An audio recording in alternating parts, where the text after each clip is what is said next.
Jonathan here, and I wanted to clear something up. I don't know if you guys noticed, but I had a video that was on my channel that was called Time to Deload, and it was basically a vlog that I made in my deload week. And there was some copyright music in there that I didn't notice. I didn't know there was copyright music in there. And YouTube actually took down that video. I just want to let you guys know that if you guys were wondering where that video was, it was taken off YouTube because of copyright issues. So I just wanted to clear that up before this video started.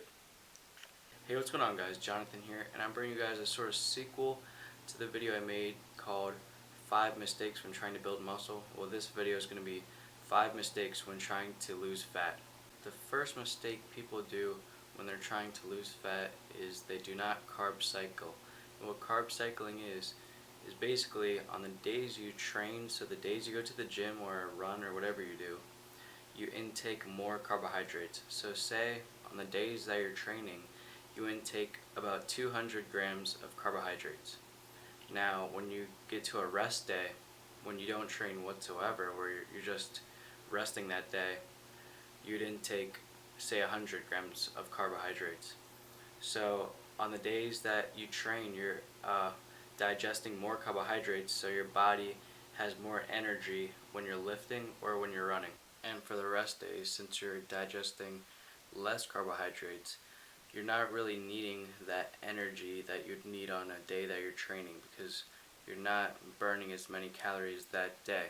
Now if you're wondering why you need to digest less carbohydrates on the day you're resting, it's because you're not active, so you're not burning as much calories as if you were training.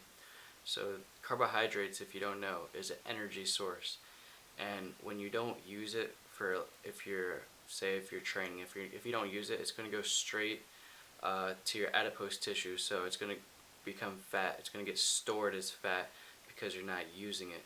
It's an immediate energy source. It's not like fats where it's immediately going to your adipose tissue.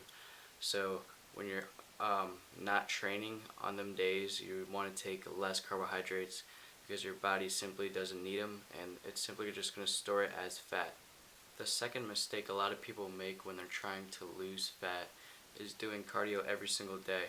Now the reason why you do not want to be doing cardio every single day is because since you're in a calorie deficit, your body really needs those calories, that the small amount of calories you have for everyday things like functioning. So if you're just wasting away all them calories that you really need, that your body needs, it's not going to be good. So the best thing to do is to do cardio at least 4 times a week, at least, but try not to make it 7 days a week. The third mistake people do when they're trying to lose fat is having the mindset that higher repetitions is going to get you more cut and conditioned than lower repetitions, because lower repetitions they think is for building muscle, and that's completely false. Personally, myself, I train the same way all year round. I go heavy, I do a lot of drop sets and supersets. So whether I'm cutting or if I'm lean bulking, I'm doing the same training method. I'm not switching the weights that I'm using.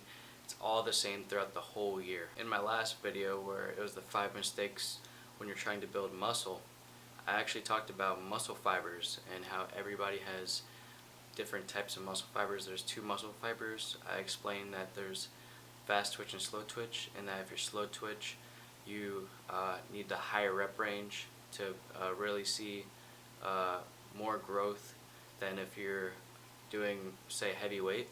Now if you're fast twitch, you want to go more heavyweight, lower repetitions. The fourth mistake people tend to deal with when they're trying to lose fat, and it's really their last result, is using fat burners and any sort of weight loss supplement. Now people resort to using these because they have no idea that diet is really the only way you're going to lose fat and to lose weight. They really don't know how to lose fat. They don't realize that the only way you're going to lose fat is to track your your macronutrients and macromolecules, so track your macros.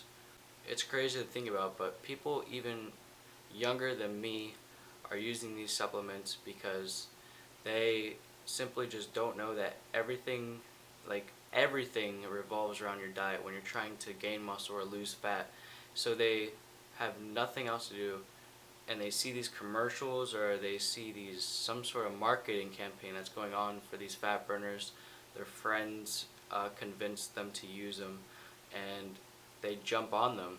In reality, there's really no magical pill that's going to give you everything that you ever dreamed of. It's your gains and your fat loss is all done by hard work and dedication in the gym and to your diet.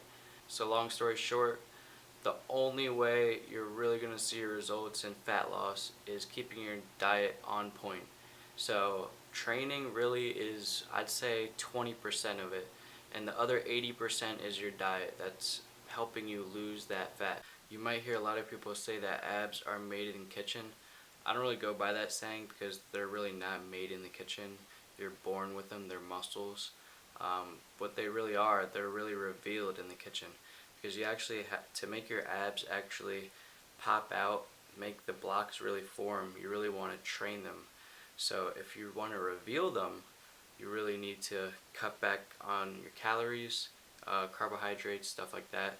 That's how you're going to reveal your abdominals. The fifth mistake and the last mistake that people do when they're trying to lose fat is not tracking their macros.